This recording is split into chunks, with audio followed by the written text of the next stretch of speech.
bienvenue à vous. Ça va être un live vraiment très intéressant avec Alexandra. On va parler d'astuces pour pouvoir épargner. Si tu t'intéresses à l'investissement immobilier ou même, je sais pas, si tu veux vivre ta meilleure vie de façon générale, tu sais qu'il te faut un matelas de sécurité, il te faut de l'épargne. Et en plus, si tu veux investir dans l'immobilier, alors là, tu peux pas faire autrement. Tu peux pas aller faire Exactement. la vida loca tous les jours et venir me dire que vas-y, Céline, je veux investir. Comment je fais? Non, non, non, non, non. Si tu veux investir dans l'immobilier, l'épargne, ce n'est pas discutable. Donc, comment te dire qu'avoir Alexandra sur ce sujet, ça va de soi, puisque l'épargne pour nous, c'est la base. On commence par là si on veut investir dans l'immobilier. Donc, reste bien connecté, puisque Alexandra va nous partager 4 astuces vraiment pour pouvoir et mieux épargner en fait et mettre finalement son argent euh, comment dire ça, mettre son argent à disposition de ses projets, quoi, vraiment, au service de ses projets. Donc, c'est vraiment ça Yes. l'objectif. Donc, la team, avant de commencer, comme toujours, il y a 2 règles. Je vais énoncer les règles et après, on va se présenter. Comme ça, voilà, vous pouvez commencer à réagir aux règles tout de suite. Deux Mhm. règles pour nos lives, s'il vous plaît. La première règle, très importante, si ce qu'on vous dit vous intéresse, vous comprenez et que vous acquiescez, n'hésitez pas à nous mettre des feux, des likes, des cœurs et tout ça. L'idée, c'est d'interagir, hein. C'est en ça que les lives sont très intéressants. Donc, n'hésitez pas à interagir. Et la deuxième règle, s'il vous plaît, si vous avez des questions, vous voyez là, je vois le chat qui défile. Donc, ne mettez surtout pas vos questions dans le chat. Mettez-les plutôt dans la boîte à questions. Et comme ça, nous, après, on va pouvoir aller piocher chaque question et pouvoir y répondre. D'accord? Donc, vraiment, mettez vos questions dans la boîte à questions, s'il vous plaît, et surtout pas dans le chat, sinon on risque de passer à côté. Voilà. Voilà les 2 règles. Et bah du coup, Alexandra, si Oui, c'est bon pour toi, je te propose yes. de me présenter et ensuite je te laisse le soin de te présenter et boum, on Ok, lance le sujet. Est-ce que c'est good? nickel. Ouais. C'est bon pour ça? Ok, donc je me présente rapidement s'il y en a qui me découvrent, parce que je sais qu'il y a des gens de la communauté d'Alexandra à fond qui sont là aussi. Donc si vous me découvrez à travers cette vidéo, moi c'est Céline Dorido, je suis une immopreneur, une personne qui fait du business avec l'immobilier, qui achète des biens immobiliers rentables et les met en location pour gagner de l'argent et en même temps se construire du patrimoine. Et c'est ce que j'apprends à faire à mes apprenants, aux personnes qui me suivent sur ma page Instagram ou encore sur ma chaîne YouTube. Et actuellement, je suis en plein lancement d'un nouveau programme Elite 12 mois pour accompagner les personnes qui sont prêtes à se lancer dans leur projet immobilier rentable, à pouvoir être dans un écosystème qui comprend tout le nécessaire pour pouvoir réaliser leur projet sereinement. Et donc, si ça t'intéresse, n'hésite pas à m'envoyer un message, à aller sur mon lien en bio pour pouvoir prendre rendez-vous avec nous. OK. Alexandra, je te laisse la parole. Présente-toi Parfait. rapidement. Qui es-tu? Eh ben, bonsoir à tous. Merci Célie de m'avoir invité pour ce Avec super live plaisir. où on va parler Yes. argent, économie. On Donc moi je suis adore. Alexandra, 15 ans d'expérience dans la banque assurance et du coup je suis derrière le compte Parlons Budget. Mon but c'est vraiment de vulgariser le domaine des finances personnelles afin que Hmm. justement tout le monde puisse atteindre ses objectifs de vie, puisse être serein avec son argent et du coup j'accompagne aussi les personnes qui ont envie justement de retrouver un équilibre au niveau de leurs finances. Je les accompagne à mieux maîtriser leur argent. Top. Merci Alexandra. Donc, ceci étant dit, ça fait une très belle transition par rapport à notre sujet. Euh, Est-ce qu'on peut commencer déjà par la première astuce même? Comment est-ce qu'on épargne en fait? Comment on Ouais. arrive à épargner? Est-ce que déjà une question de base avant de parler même Oui. des astuces, euh, est-ce que peu importe le salaire qu'on gagne, on peut réellement épargner? Tu vois ce que je veux dire? Parce qu'il y a des personnes qui se disent peut-être, je sais pas, je gagne 1 500 euros, c'est chaud, je peux pas en fait.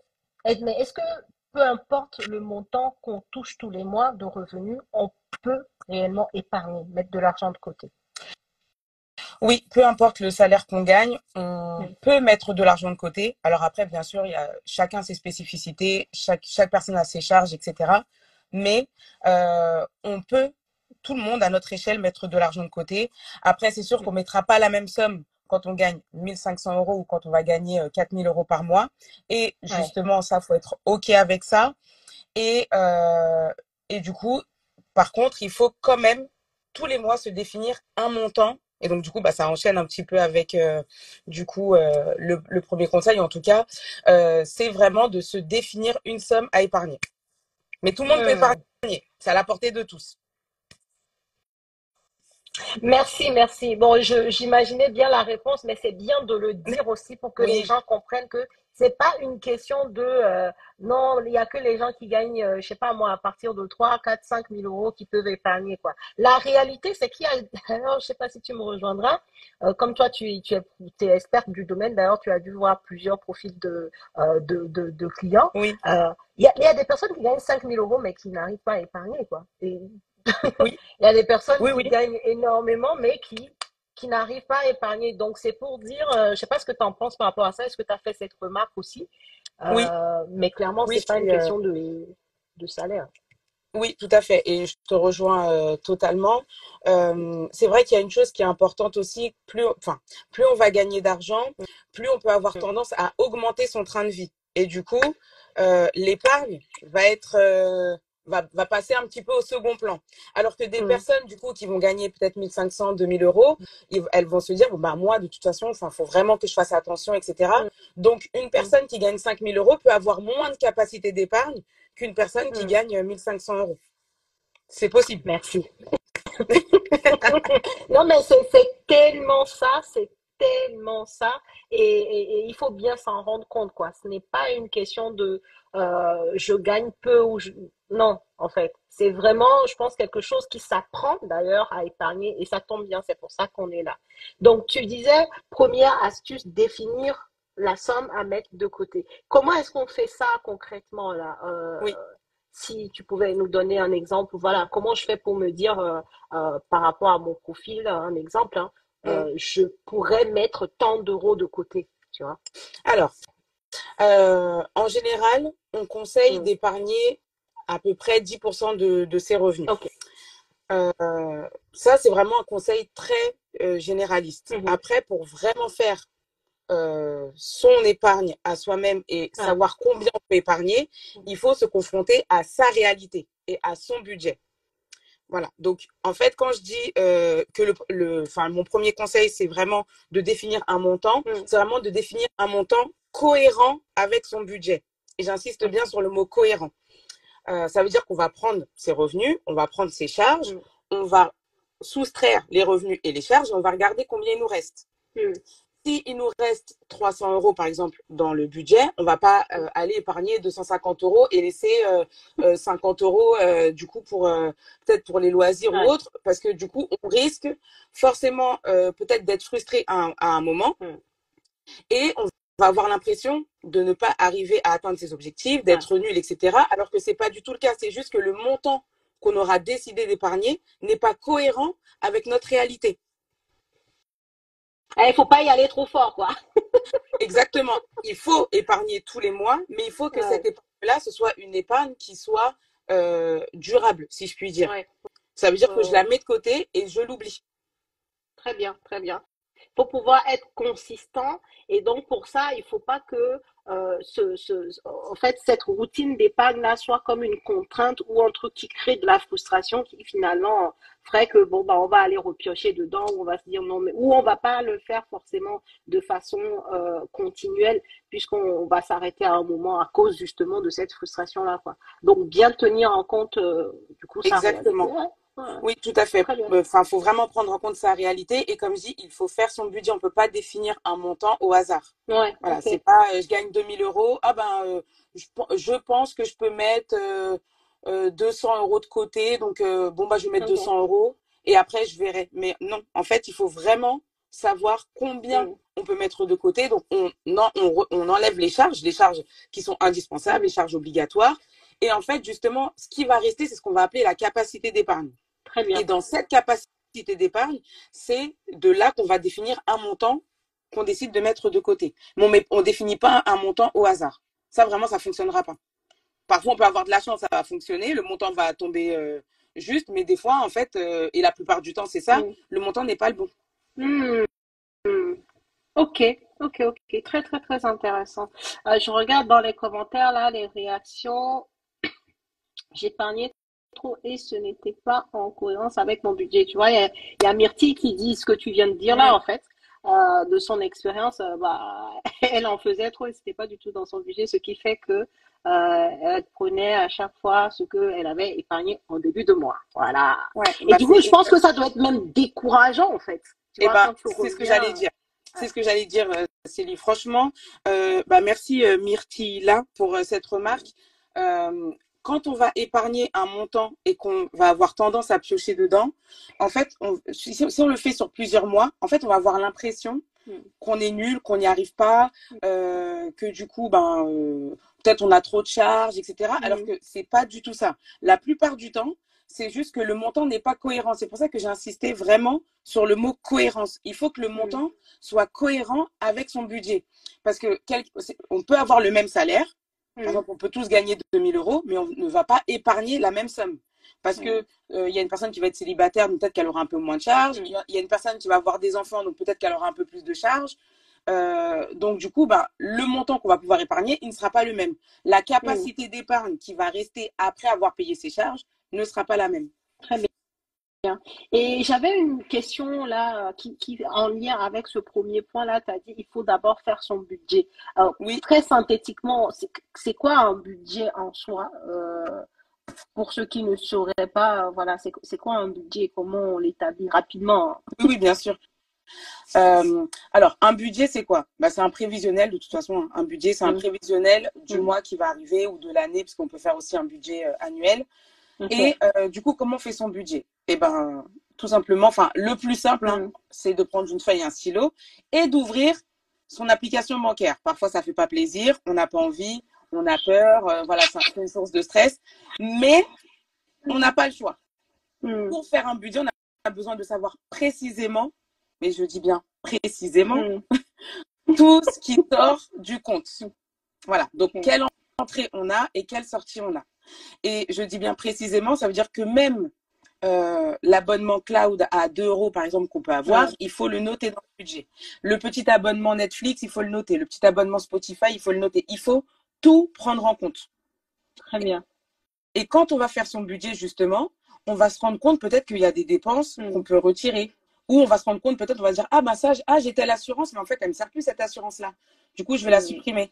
Et donc, du coup, peut-être que dès le premier mois, tout ne sera pas parfait, mm, mais plus vous allez faire votre budget, plus vous allez être en maîtrise justement de vos finances et mm. plus du coup vous serez à même de maîtriser justement votre budget et votre épargne du coup par la même occasion. Et je sais pas ce que tu en penses, mais franchement, quand tu disais il faut ouvrir son compte bancaire, c'est tellement ça. Parce que très souvent, le simple fait même de faire l'état des lieux là, hein, de toutes tes charges fixes, va peut-être te faire sauter aux yeux des choses qui sont pas nécessaires, qui sont peut-être futiles ou pas très utiles, sur lesquelles tu peux venir peut-être rogner pour justement ajuster au mieux l'épargne que tu peux mettre, quoi. Mais si tu fais pas cet exercice, je pense que déjà, tu sais même pas combien tu sors tous les mois de ton salaire pour aller dans tes charges parce que bon, bah, c'est un peu, tu vois, tu mets un peu les œillères et puis tu te laisses vivre, quoi. Donc, je pense que Exactement. c'est hyper important de faire cet état des lieux là, des dépenses qui viennent sur ton compte, quoi. Exactement. C'est exactement ça. C'est l'état des lieux. Mm, Franchement, c'est la base, c'est la première mm. chose à faire quand on veut faire son budget en fait. Top! Donc, première astuce hyper méga importante. Donc, vous l'avez compris. Deuxième astuce, Alexandra. La deuxième astuce, alors elle peut paraître logique, Mhm. mais elle est importante et je tiens à la souligner, c'est qu'il faut épargner en début de mois. Ça va? Énorme. Mais franchement, tu vois, là, je trouve que c'est une information hyper intéressante parce que tu vois, par exemple, dans l'immobilier, puisque bon, l'idée c'est de pouvoir lever de la dette, le fait que lorsque ton salaire arrive, par exemple, que la banque voit que tous les mois, tu vois, c'est marqué épargne. Dès que ton salaire arrive, hein, ton salaire arrive, je sais pas, le 30, Mmh. le premier, par exemple, c'est marqué épargne et ça va sur un compte épargne. Tu sais que je pense que tu le sais que tu es dans le milieu bancaire. Mm. Ça en dit long sur ton profil bancaire, en fait. Oui, Et ça le bonifie, on va dire, en quelque sorte, sur tes exactement. futurs projets. Donc, tu vois, comme quoi il y a des liens. Hein. Non, mais complètement. Et c'est vrai ce que tu dis, Céline, les conseillers, Mm. ils aiment bien la petite ligne, tu vois, tous les mois qui part du compte Mhm. courant, qui va vers le compte épargne. En fait, ça démontre en fait bah, une volonté Mm. du client à prévoir l'avenir, à prévoir ses projets, à être prévoyant, à anticiper les choses. Voilà, donc du coup, la petite ligne, enfin, ça peut paraître rien, mais je vous garantis C'est que important. si tous les mois, le banquier voit que ah ben du coup il y a la petite ligne qui va bien, il y a Mm. de l'épargne tous les mois, etc. C'est une personne qui voilà qui anticipe les choses, qui prévoit l'avenir. Déjà on marque des points.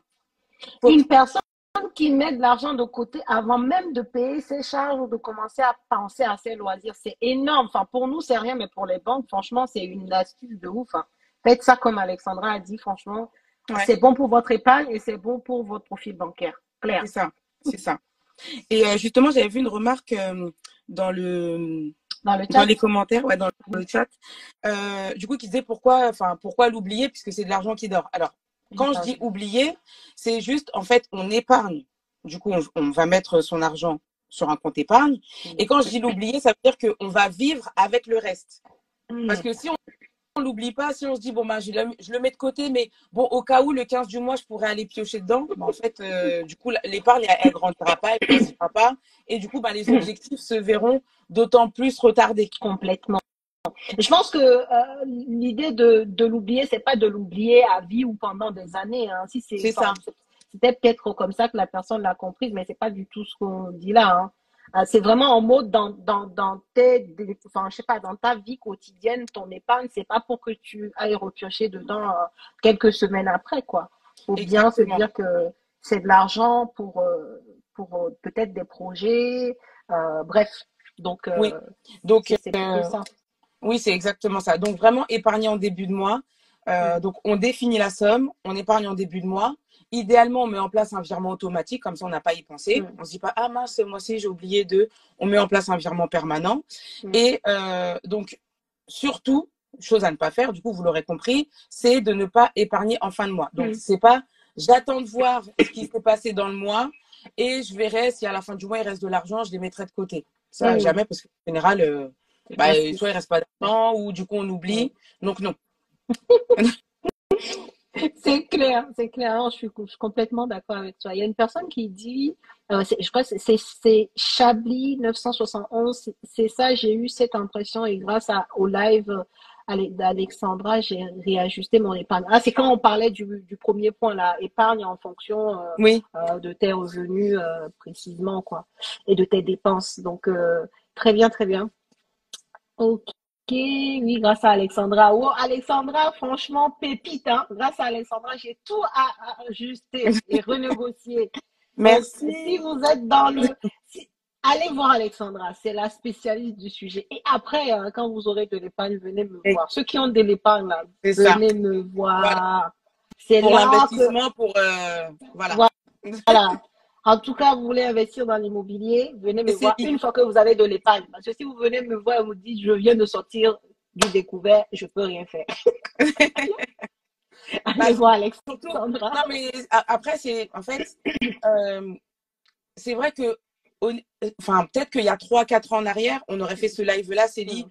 Peut-être qu'on aurait pu se dire bon bah allez, si vous n'avez pas d'épargne, vous pouvez quand même tenter auprès des banques, mais c'est quand même mieux d'avoir de l'épargne, etc. Mais en fait, aujourd'hui, on est confronté, on est dans une situation où on est en période d'inflation. Oui, La situation économique n'est pas la même qu'il y a 3 ans. En plus, les banques, elles sont complètement. de plus en plus contraintes Mm. par les organes qui les dirigent, Bien hein, sûr. un petit peu qui les contrôlent. Elles ont des règles strictes à appliquer. Donc, l'épargne fait partie intégrante aujourd'hui d'un projet immobilier. Complètement. Donc, à aujourd'hui, Complètement. très très peu de personnes peuvent arriver devant le Mm. conseiller et dire bon bah j'ai pas d'épargne mais je vais emprunter parce que de toute façon le conseiller il va vous demander combien vous pouvez injecter dans votre projet. Mm. C'est l'une des premières questions qu'on va vous poser. Mm. Ouais, je suis complètement. C'est ça. Hein. L'épargne aujourd'hui est importante et si on n'en a pas, il faut la constituer. Et si les gens qui me suivent depuis fort longtemps savent que je dis toujours, on peut pas aller vouloir faire du business avec quelqu'un en ayant soi-même les poches vides. C'est ce que traduit le fait de pas avoir d'épargne, quoi. Tu viens, t'es en mode faiblesse, toi qui veux qu'on fasse du Mm. business avec toi. Parce que, en tout cas, investir dans l'immobilier locatif pour nous, puisque je parle de ça, l'immobilier locatif, c'est du business, en fait. C'est de l'entrepreneuriat dans l'immobilier. C'est comme ça qu'on le Oui, prend, bien en sûr. fait. Oui, oui. Donc, forcément, quand tu vas voir la banque, tu lui dis, voilà, moi, j'ai un projet, t'as de cash flow, dont t'as tout ton bon discours, on voit que tu as un bon raisonnement, euh, et après, on te dit, bah, ton épargne, il y a zéro. Bah, non. En fait, il y a un truc qui manque dans le puzzle, en fait. C'est ça. Il y C'est a ça. un truc qui manque. Donc, euh, même jusqu'à très récemment, les banques, ils arrivent toujours à ne pas te demander des apports fous, mais il faut faire plusieurs banques. Quand il y en a encore quelques-unes qui font en tout cas, de très bonnes conditions par rapport au montant de l'apport, mais aucune ne va te financer. En tout cas, j'en ai pas encore vu aujourd'hui sans que tu n'aies pas d'épargne, quoi. En fait, de matelas de sécurité. Donc, c'est C'est pour ça que ça. c'est très important. Même pour toi qui investis, faire de l'immobilier, on a dit c'est du patrimoine, mais en même temps, c'est un risque comme tout investissement. On ne sait jamais ce qui peut se Tout passer, à fait. même si tu as mis toutes les parades, bah, il vaut mieux avoir un matelas de sécurité, donc matelas financier, pour Ouais. si jamais, eh ben, tu puisses savoir que tu peux compter sur tes sous, quoi. Donc, c'est important. L'épargne, c'est vraiment capital pour nous. Oui. On utilise l'épargne à quel moment? Ah, d'ailleurs, tu vois, là, c'est une question. Ouais. Est-ce qu'on épargne pour épargner d'ailleurs? Tu vois, parce que la question, on utilise l'épargne à quel moment? euh, Ça me dit que peut-être que la personne, elle a pas, il y a un truc qui manque, quoi. Ouais. Est-ce qu'on épargne pour épargner? Qu'est-ce que tu en penses, toi? Alors, on épargne pour épargner. Alors, pour moi, ça fait partie, et justement, c'était l'astuce enfin, sur laquelle je voulais terminer, mais bon, c'est pas grave, Ah, non, ça va nous non, prendre. non, attends. On va pas, oh, quand même. Bon, du coup, D'accord, d'accord. Bon, alors, attends. on y répondra à la fin, alors, du coup, à la question. Voilà, Lucas Delaby, eh ben, on y répondra à la fin. Bonsoir, comment faire quand on essaye d'épargner tous les mois, mais qu'on doit piocher dans notre épargne pour donner aux parents? Eh ben, en fait, ben, je te laisse répondre parce que ça rejoint un peu ce que tu disais dans ton astuce numéro un, je pense. Ouais. Euh, En fait, quand on sait et quand on doit, du Hum, coup, parce que beaucoup de personnes, hein, moi, il y a beaucoup de personnes que j'accompagne ouais, qui aident leurs parents ou hum, leurs proches, enfin des membres de leur famille. En fait, enfin moi, je dis pas qu'il ne faut pas aider, mais mhm, par contre, il faut que ce soit budgété. Et à un ouais, moment donné, en fait, il faut s'imposer des limites. C'est pas qu'on ne veut pas aider sa famille, hum, c'est pas qu'on est méchant, mais en fait, faut pas non plus se mettre soi en difficulté. ouais, Donc, dans le budget, tous les mois, vous pouvez prévoir une somme que vous allez donner à votre famille, que vous allez donner, par exemple, si c'est pour vos parents, que vous allez donner à vos parents. Mais par contre, cette somme-là, il faut être conscient qu'à partir du moment où, si vous la dépassez, ça veut dire que vous hum, donnez plus ouais, courant du mois, bah forcément, ça va venir déséquilibrer votre budget. Donc, on automatiquement. dit Hum. oui, je te donne, mais moi, je peux te donner tant. Voilà. Très, très bien. Très très bien. Je pense j'ai rien à rajouter. À part que c'est vrai que pour beaucoup, c'est vraiment une responsabilité, hein, Exactement. ce truc-là de d'aider la famille et tout ça. Oui, Et des fois, ça peut être très exactement. impactant en fait pour nos projets. D'accord. Pour anecdote, là, je vous ai dit, je suis en plein lancement là pour le nouveau programme Elite. Et ben, j'ai une personne que je ne peux pas pour l'instant accompagner à cause pour cette raison-là en fait. Parce qu'il faut comprendre que les banques, par exemple, quand, admettons, vous faites un virement tous les mois de 3 mois, vous envoyez sur un compte tous les mois, 3 mois, 300 euros tous les mois. Et encore pire pour ceux qui font des transferts d'argent, bah, en Mm. fait, c'est comme si c'était une charge récurrente, en fait. Et la banque va le prendre comme si c'était une dette quelque part, puisque tous les mois, on voit que cette somme-là, elle part et ça va à quelqu'un d'autre. Oui, Et non, ça, c'est vraiment un problème parce que là, pour le coup, la personne, c'était pas 300 euros, c'était beaucoup plus. Et c'est pas quelque chose qu'elle pouvait arrêter tout de suite. Et je sais déjà, de facto, avant même de quoi que ce ouais. soit, que ça va poser problème, en fait. Oui, parce que très souvent, enfin, pour compléter ce que tu dis, Céline, c'est vrai que quand on a un projet immobilier ou enfin un projet tout court et qu'on va voir la banque, c'est vrai qu'on pense souvent au crédit. On se dit, ah bon, Mm, ben, faut que j'enlève mes crédits, etc. Mais il faut savoir que la banque, elle analyse pas que la partie crédit, que les crédits qui sortent sur le compte. En fait, elle va analyser est-ce qu'il y a un virement qui est fait de manière récurrente vers un autre compte. Et si c'est mm, vers un autre compte, est-ce que c'est le compte de la personne ou est-ce que c'est le compte d'une autre personne? mm, Elle va analyser aussi, du coup, ben, faut le dire, hein, les cartes mm, bleues qui sont faites sur le mm, compte. mm, Elle va regarder, par exemple, si vous jouez au jeu de hasard. Enfin, mm, il y a plein de paramètres qui sont pris en compte. Il faut savoir que la banque, quand on se présente à la banque et qu'on sollicite du coup un prêt, la banque, elle va émettre ce qu'on appelle un scoring bancaire. Voilà. Et ce scoring bancaire, pour expliquer un petit peu, c'est en gros, ça va être évalué en fonction bah, déjà si on a un CDI ou pas, des revenus, etc. Mais il y a aussi toute la partie gestion du compte. Si le compte est à découvert, forcément, le scoring il sera un peu moins bon mm. que quelqu'un qui n'a pas de découvert, qui a de l'épargne, etc. Donc, Mm, bien penser complètement. aussi à tous ces mouvements d'argent sur le compte. Ouais, Et, et quand la banque, du coup, parce qu'elle peut être amenée à vous poser des questions, il faut savoir le justifier. c'est ça. Voilà. Et dire que c'est ça le truc en fait. Et c'est pour ça que cette personne, malheureusement, ça sera pour Ouais. après, une fois qu'elle pourra baisser ce montant-là qu'elle envoie tous les mois. Le truc, c'est quand la banque va te demander de l'explication, si tu lui dis que ouais, en fait, c'est un montant fixe que je dois envoyer à mes parents tous les mois, tu vois bien que pour elle, c'est la même chose. C'est comme ton loyer en fait. Ton Oui, loyer, c'est un truc que tu dois payer tous les mois, ça rentre en compte dans le calcul de ton effort,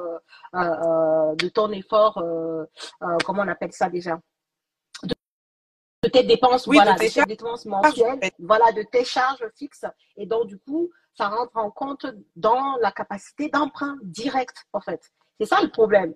Donc, tu peux justifier, mais dès lors que c'est un truc récurrent et qui va continuer et dont tu n'as pas la capacité peut-être de baisser, bah, Mm. voilà, ça va être un frein pour ton investissement. Donc, c'est pour ça que je suis tellement d'accord avec toi quand tu disais tout à l'heure, Alexandra, que bah, c'est quelque chose qu'il faut budgéter. Peut-être en fonction de ton projet et de quand tu souhaites le réaliser, informer, communiquer le fait que le montant va peut-être baisser. Enfin, voilà, pas hésiter à revoir ça, quoi, parce que c'est clairement une grosse responsabilité qui est parfois un frein pour les projets, en tout cas. Oui, Et pour l'épargne, exactement. Aussi, oui, oui, bien sûr. ok. En ce moment, le PEL qui est à 6%. Ok. Alors, c'est pas Merci pour le. cela. Ça Alors, j'ai vu qu'il y avait une personne qui avait corrigé. Oui, en fait, c'est pas le PEL. C'est le LEP. C'est le livret d'épargne populaire. libre. Ouais. Ah, ok. Le Ok, très bien. PEL, c'est le plan d'épargne logement. Et D'accord. oui, aujourd'hui, il est à 2%. Ok, ok. Et il est toujours à 2%. Ok, super. 2%. Ah, il y a des, il y a, il Brut. y a, il y a des, il y a des bons élèves ici, hein. Je pense que la ASDA Ouais. BMK, c'est une de ta team. Sûre. Je suis sûre de ça. Peut-on épargner quand même quand on essaie de sortir du découvert? Très Ça, bonne c'est question. ton truc parce que je sais que tu aides beaucoup à sortir du découvert. Donc, vas-y, Alexandra. Ouais. C'est une excellente question.